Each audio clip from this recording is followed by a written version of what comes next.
રાજકોટની વાત કરીએ તો રાજકોટમાં અપક્ષ ઉમેદવારે ફોર્મ પરત ખેંચ્યું હોવાની વિગતો હાલ સામે આવી છે। રાજકોટથી હાલ મહત્વના સમાચાર સામે આવ્યા, જ્યાં અપક્ષ ઉમેદવારે ફોર્મ પરત ખેંચી નાખ્યું છે। તો પરસોત્તમ રૂપાલા સામે વાંધો ઉઠાવવામાં આવ્યો હતો। હાલ અપક્ષ ઉમેદવારે ફોર્મ પરત ખેંચ્યું છે। વાંધો ઉઠાવનાર અપક્ષ ઉમેદવારે ફોર્મ પરત ખેંચી નાખ્યું છે। અમરદાસ દેસાણી દ્વારા ફોર્મ પરત ખેંચવામાં આવ્યું છે। તો કલેક્ટર કચેરી આવીને ફોર્મ પરત ખેંચી લેવામાં આવ્યું છે।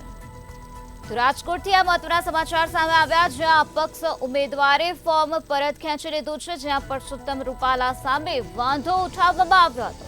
તો વાંધો ઉઠાવનાર અપક્ષ ઉમેદવારે ફોર્મ પરત ખેંચ્યું છે। અમરદાસ દેસાણી દ્વારા ફોર્મ પરત ખેંચી લેવામાં આવ્યું છે। તો કલેક્ટર કચેરી આવીને ફોર્મ પરત ખેંચવામાં આવ્યું છે। અમરદાસ દેસાણીએ કલેક્ટર કચેરી આવીને ફોર્મ પરત ખેંચી લીધું હોવાની વિગતો હાલ સામે આવી છે।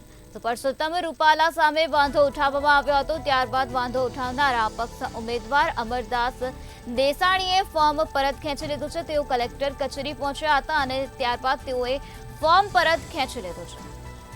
તો આજ મુદ્દે વધુ માહિતી આપવા માટે આપણી સાથે સંવાદદાતા ધ્રુવ કુંડેલ જોડાઈ ગયા છે। જે ધ્રુવ, રાજકોટમાં અપક્ષ ઉમેદવારે ફોર્મ પરત ખેંચ્યું છે, શું છે વધુ વિગત? ચોક્કસથી પરસોત્તમ રૂપાલા સામે વાંધો ઉઠાવનાર અપક્ષ ઉમેદવાર અમરદાસ દેસાણીએ ફોર્મ ખેંચ્યું છે। મહત્વની બાબત એ છે કે અમરદાસ દેસાણીએ થોડા દિવસ પહેલા એક પ્રેસ કોન્ફરન્સ કરી હતી અને તેમાં ક્યાંક વાંધો ઉપાડ્યો હતો પરસોત્તમ રૂપાલાના નામાંકન પત્રો ઉપર। શનિવારે જ આજે વાંધો ઉપાડ્યો હતો અને કહી શકાય કે કલેક્ટર કચેરીમાં પણ તેઓએ રજૂઆત કરી હતી। કલેક્ટર કચેરીએ હાલ તેઓ આવીને પોતાનું જે ફોર્મ છે તે ખેંચ્યું છે। બપોરે 3 વાગ્યા સુધી હજુ પણ કેટલાક ફોર્મ છે તે ખેંચાવાનો સિલસિલો ચાલુ રહેશે, એ પ્રકારની હાલ સંભાવના દેખાઈ રહી છે।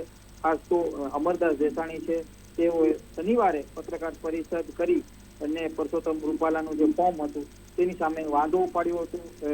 કહી શકાય કે આ જે સમાચાર છે તે વહેતા થયા હતા। ચોક્કસથી કહી શકાય કે અમરદાસ દેસાણી હાલ જ્યારે ઉમેદવારે ફોર્મ પરત ખેંચ્યું છે ત્યારે હજુ પણ કેટલાક જે પક્ષના ઉમેદવારો છે તે પોતાનું ફોર્મ છે તે બપોરે 3 વાગ્યા સુધી ખેંચી શકે છે। જી ધ્રુવ, સમગ્ર માહિતી આપવા બદલ આભાર।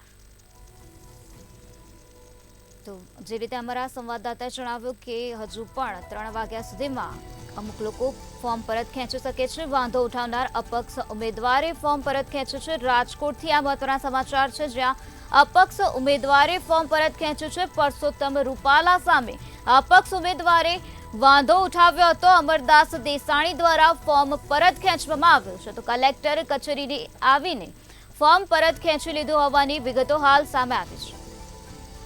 તો અમરદાસ દેસાણીએ પત્રકાર પરિષદમાં પરસોત્તમ રૂપાલા સામે વાંધો ઉઠાવ્યો હતો, ત્યારે વાંધો ઉઠાવનાર અપક્ષ ઉમેદવારે આજે ફોર્મ પરત ખેંચી લીધું છે। કલેક્ટર કચેરીએ આવીને ફોર્મ પરત ખેંચી લેવામાં આવ્યું છે। તો અમરદાસ દેસાણી દ્વારા ફોર્મ પરત ખેંચવામાં આવ્યું છે। તો રાજકોટમાં અપક્ષ ઉમેદવારે આજે ફોર્મ પરત ખેંચી લીધું છે। તેઓને પરસોત્તમ રૂપાલા સામે વાંધો હતો। તેઓએ પત્રકાર પરિષદમાં પરસોત્તમ રૂપાલા સામે વાંધો ઉઠાવ્યો હતો, ત્યારે વાંધો ઉઠાવનાર અપક્ષ ઉમેદવાર અમરદાસ દેસાણીએ આજે ફોર્મ પરત ખેંચ્યું છે।